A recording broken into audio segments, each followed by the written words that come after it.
I am R.S. Yadav. I am a diplomat in the Indian Embassy.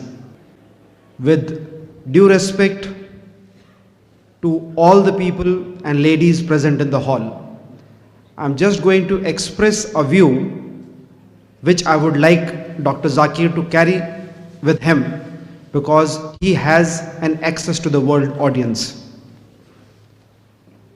Dr. Zakir started by saying that for a dialogue amongst various civilizations or various religions, we all have to come to a common conclusion.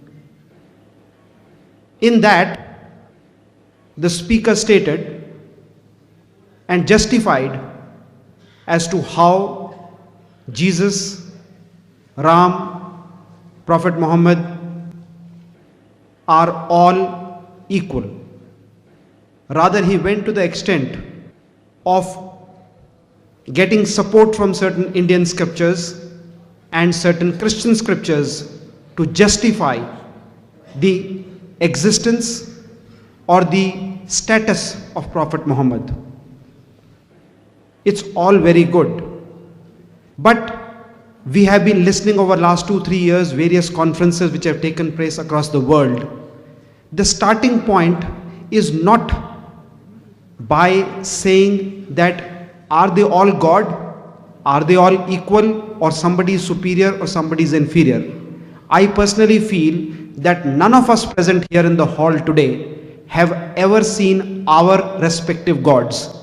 Neither the Muslims have seen Prophet, neither I as a Hindu have seen Ram, neither the Christians have seen Jesus.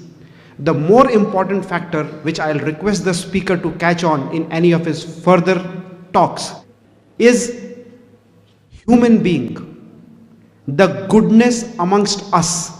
When the speaker stated, Hindus say everything is God, it means that there is an element of goodness amongst all of us, which, if nurtured, can make us near to God. Thanks. Thank you. Thank you.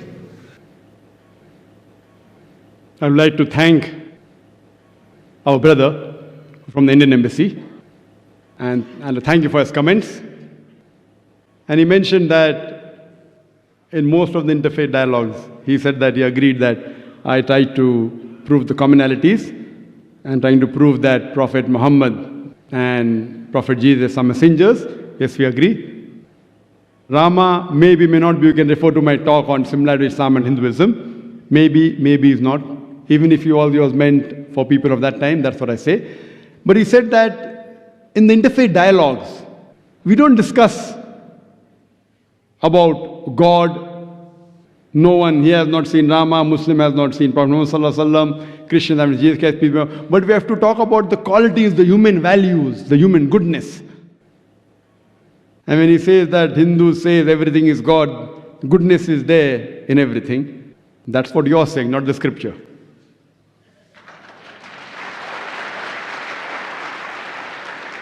Coming to your point, I do agree.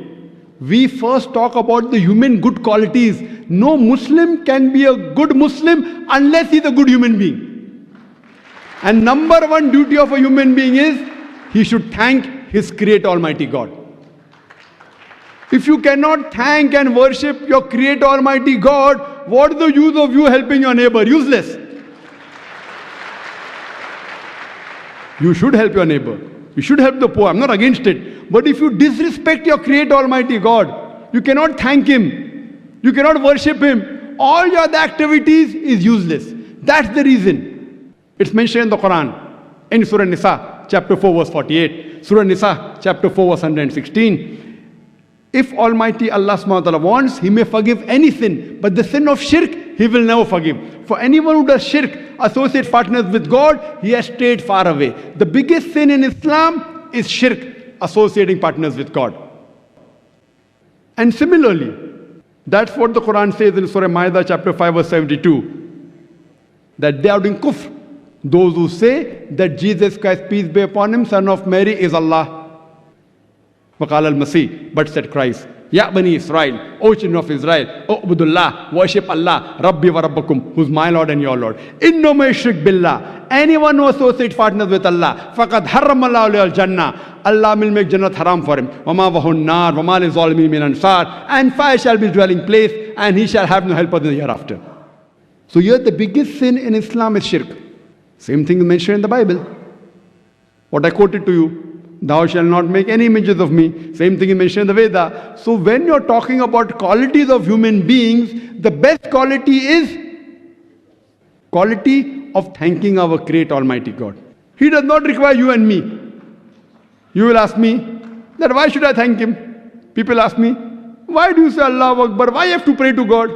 I said, see, in Islam, whether we pray to God or not, it makes no difference to Allah subhanahu wa ta'ala. When I say Allahu Akbar, Allah is the greatest, He is already the greatest. By me saying Allahu Akbar, He won't become greater. Why do we say? You know why do we say? Because when I praise anyone, whenever I call anyone great, it's a human tendency, I try and follow his commandments.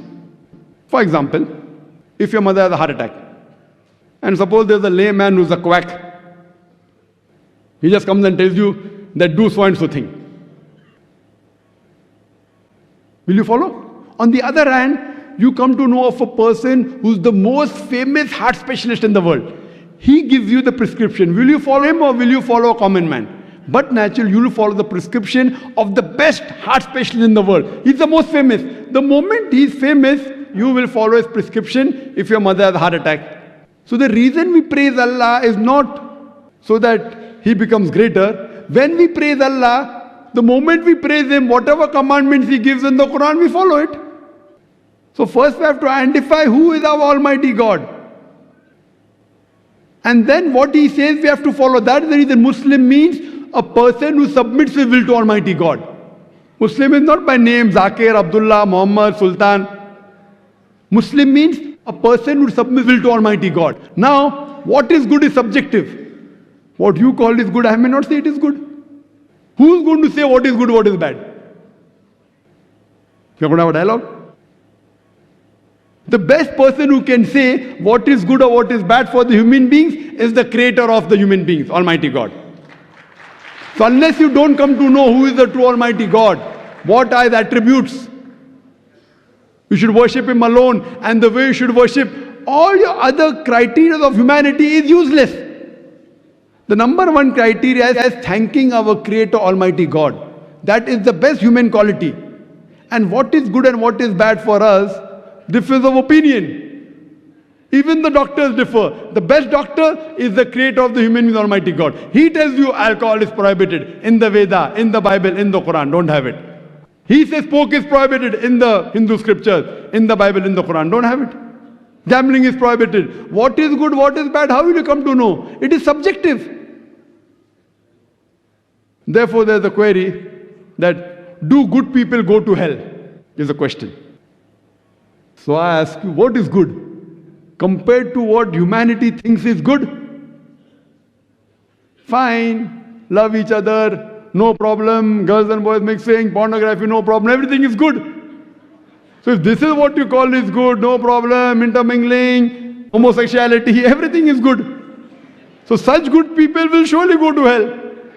First you have to realize by the definition what is good.